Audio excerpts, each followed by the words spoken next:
it's just kind of my friendly reminder that vicarious trauma or secondary trauma is very real. It's not the same thing as primary trauma. I kind of consider it to be like a low grade trauma, but trauma is cumulative.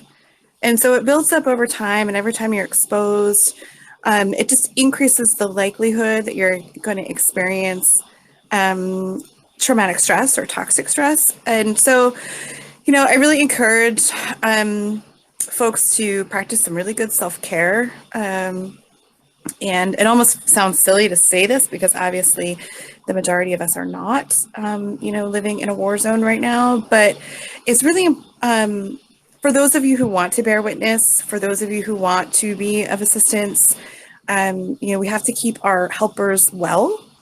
And so, a trauma response is a very physiological response. And so whatever, there's things you can do, very simple, easy things people can do to kind of decrease those stress hormone levels in your body. Make sure you're getting really good sleep. I know a lot of people in this space right now don't do that. But so, you really want to get good sleep. You certainly want to avoid drugs or alcohol, or at least in excess. Getting a little bit of exercise every day helps kind of burn off some of that adrenaline and cortisol. But also, if you have if you're a spiritual person, certainly prayer, meditation also really helps. Avoiding caffeine, I'm the last person really to talk about that.